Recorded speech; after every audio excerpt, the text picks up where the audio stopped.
Bismillah dengan menyebut nama Allah, itu terjemahannya. Tapi pesannya, atas namamu ya Allah, aku melaksanakan tugas mulia ini, terimalah ia sebagai ibadahku kepadamu.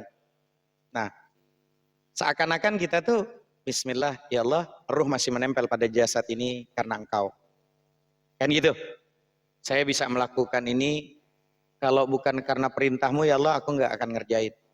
Karena kau berikan kemampuan aku untuk menjalankan perintahmu ini, maka Bismillah. Nah, seperti itu. Ya, seperti itu. Ya, tolong jangan kita sebut Islam dan Kristen. Indahnya kita ganti dengan kalimat Muslim non Muslim. Oh janganlah, masa Muslim non Muslim? Kafir ya kafir. Jangan non Muslim. Jangan bilang non Muslim. Orang Bang Jimmy pengennya selamat kok dibilang nggak selamat. Kita bilang kafir menutupi. Kristen agamanya ya sudah, tapi nanti konteksnya menutupi itu lebih enak daripada disebutnya nggak selamat. Kecuali namanya selamat. Itu.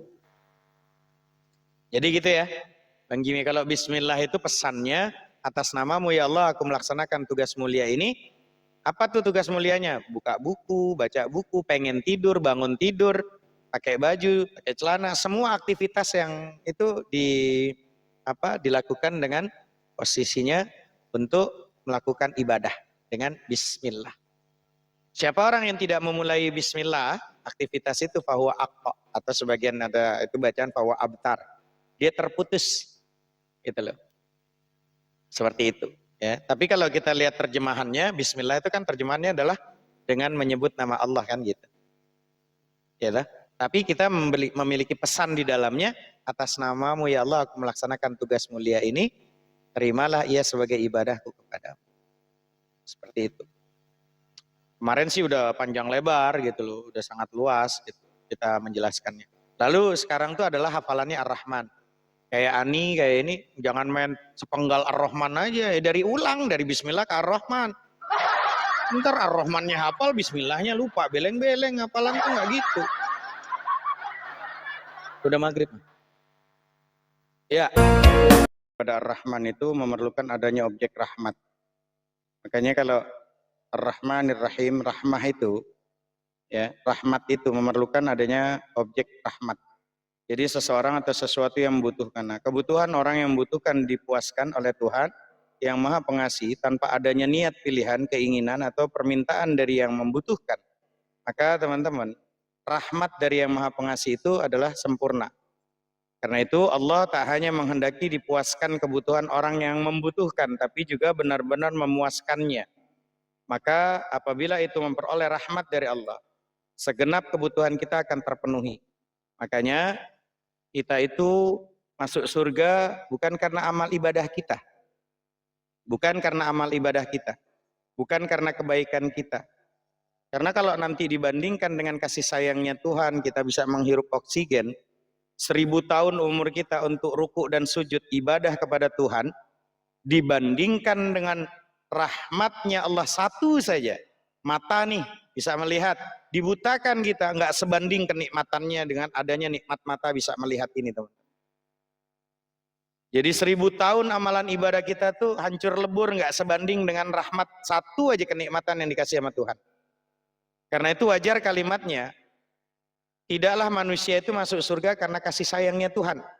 Kalau dibandingkan dengan dengan ibadah kita, kita umurnya umpama 50 tahun, 60 tahun, 70 tahun, hatta kalau perlu 100 tahun. 100 tahun kita ibadah full, ya, kalaulah bukan karena rahmat kasih sayang Tuhan, gak akan mungkin kita bisa melakukan, teman. Ya, paham gak nih sampai sini nih? Saya pelan-pelan nih ngejelasinnya. Kita hari ini kita hadir di sini, itu karena kasih sayangnya Tuhan.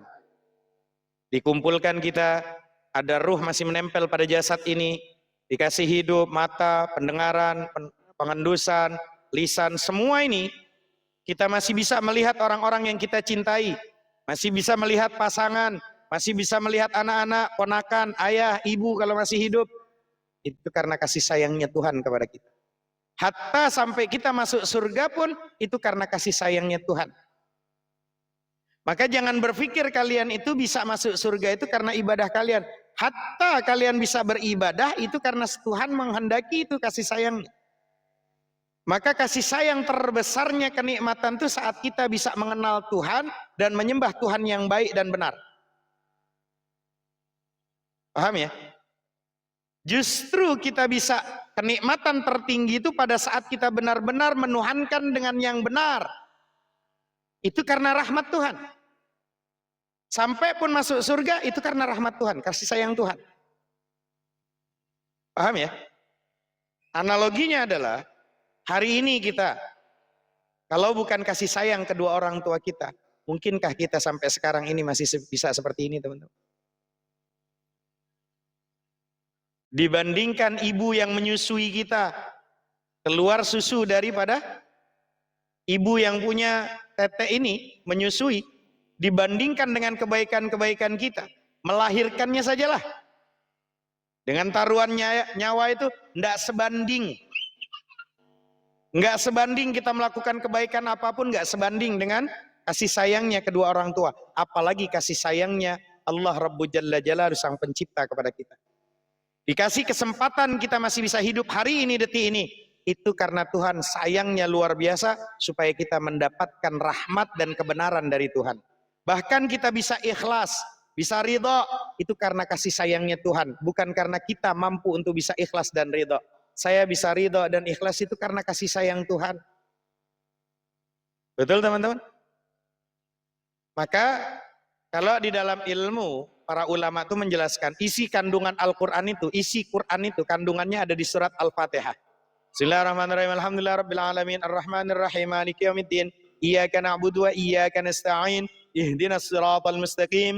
Siratal ladzina an'amta 'alaihim ghairil maghdubi 'alaihim waladdallin. Ada di situ tuh. Diperas semua isinya itu ada di Al-Fatihah. Dan Al-Fatihah itu kalau diperas lagi isinya ada di Bismillahirrahmanirrahim. Kandungan semua isi Al-Fatihah ada di Bismillahirrahmanirrahim. Maka secara otomatis satu Al-Quran itu 30 juz itu yang tebal Al-Quran itu kandungan semuanya ada di Bismillahirrahmanirrahim. Lalu Bismillahirrahmanirrahim, isi kandungan Bismillahirrahmanirrahim itu ada di huruf ba-nya itu. Huruf ba kandungannya ada di titik tadi. Maka pada saat kita itu mengosongkan segala sesuatunya, ingat kepada Sang Pencipta, maka hilang semuanya, cuma ada satu, karena Dia. Hanya Dia. Hanya Dia saja. Siapa itu? Sang Pencipta itu tadi. Maka teman-teman yang dirahmati Allah, ketika kita mengucapkan Bismillah, maka kita mengerti terjemahannya dengan menyebut nama Allah. Maka pesannya adalah, atas namamu ya Allah. Karena bangsa-bangsa Arab itu kan dengan bahasa tradisi yang sama seperti kita, teman-teman. Orang-orang dulu, ketika kita mengucapkan dengan bahasa ini karena atas namanya si ini, atas namanya si ini, betul nggak? Sama tuh. Ya. Ketika mulai baca buku ini, bacaan itu mungkin diucapkan dengan suara keras atau cukup dengan di hati, maka aku nggak akan mungkin bisa melakukan ini karena kau masih sayang sama aku, ruh masih menempel pada jasad ini karenamu ya Allah. Bismillah, karena itulah karenamu ya Allah, aku melaksanakan tugas mulia ini. Maka pesannya, atas namamu ya Allah, aku melaksanakan tugas mulia ini. Itu pesannya. Ya. Apa itu titik-titik? Ya, Bismillah, maka terimalah ia sebagai ibadahku kepadamu. Jadi kalau boleh disimpulkan, Bismillah itu atas namamu ya Allah aku melaksanakan tugas mulia ini, terimalah ia sebagai ibadahku kepadamu. Itu pesannya. Lalu ketika ada Ar-Rahman, apa itu pesan? Kalau arti Ar-Rahman yang maha pengasih. Ar-Rahman, itu terjemahannya. Tapi pesan daripada Ar-Rahman, untuk itu karuniakanlah kami kemampuan menyerap sedikit saja sifatmu yang maha Rahman, kemampuan membawa rahmat pada sekalian alam. Ya. Bagaimana mungkin saya tidak bisa untuk seperti yang Maha Rahman ini? Tapi ya Allah, karuniakanlah untuk itu, karuniakanlah kami kemampuan menyerap sedikit saja sifatmu yang maha rahman, kemampuan membawa rahmat pada sekalian alam. Sama semuanya. Sedikit saja sifatnya yang kasih, karena kau maha pengasih, aku kasih saja sifat kasih itu. Cara berdakwahnya, cara berbicaranya, dengan bahasa-bahasa qalbu, bahasa kasih. Tingkah laku yang kasih, tatapan yang kasih, pendengaran yang kasih, pengendusan yang kasih, kalam yang penuh dengan kasih, tingkah laku yang penuh dengan kasih, kemampuan ya Allah, supaya bisa apa? Membawa rahmat pada sekalian alam. Itulah Ar-Rahman. Maka nanti posisi Ar-Rahim, siap-siap kalau memang ada HP 2, Ar-Rahim ini, diraya nanti pensilnya, pena-penanya untuk ditulis. Ar-Rahim, terjemahannya adalah yang maha penyayang.